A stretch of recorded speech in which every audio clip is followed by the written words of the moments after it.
Richard Porter was pulling in $50,000 a week selling crack in New York City in the late 1980s, until he was murdered by his partner Alpo Martinez in 1990. For users and innocent bystanders caught in the crossfire, the 1980s crack epidemic was an apocalyptic hellscape. For 25-year-old Rich Porter and his Harlem crew, it was heaven on earth.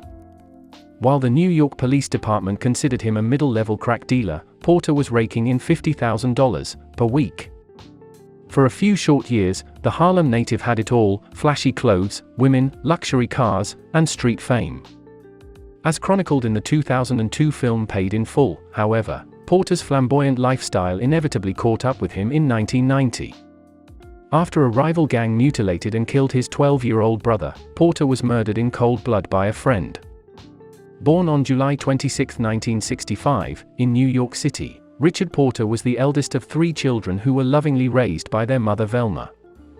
His sister Patricia was 3 years younger, while his brother William was born when Porter was already a teenager. By that point, Porter had already begun slinging crack across Harlem.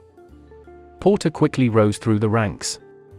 Borough acquaintances Alpo Martinez and AZ Faison soon became fellow dealers, and Porter led a crew of street-level dealers. Mesmerized by his income, onlookers began calling him Richie Rich or Money Rich. By the time he was in his 20s, he owned more than a dozen luxury cars and was rumored never to wear the same outfit twice. Cornered by economic inequality and lack of opportunity, Rich Porter had committed to the life of a crack dealer. But much of his free time was spent taking care of his mother and siblings.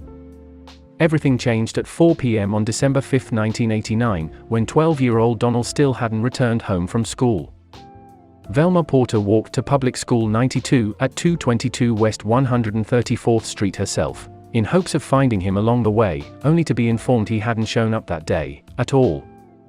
An hour later, she found out why. "Mum, they have me," he cried on the phone.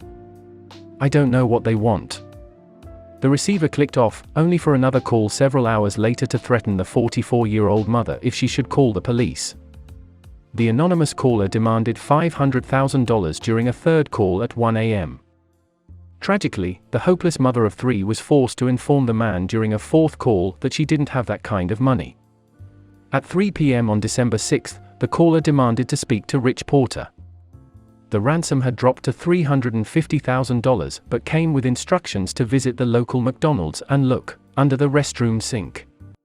Porter deployed a family friend to do so, who found Donald's severed 2-inch index finger and an ominous cassette tape. While it remains unclear precisely where he had been abducted, William Porter was snatched from one of the 4 blocks separating his home on 132nd Street and his school. Within 48 hours, evidence he had been mutilated was discarded at the McDonald's on 125th and Broadway. The tape bore heartbreaking audio. "They cut my finger off," Donald said in a trembling voice. Porter and his family were left in shambles, listening to the preteen sob for the rest of the tape. The kidnappers called to reiterate their demands at 9 p.m., with Porter claiming he only had $200,000 in available cash.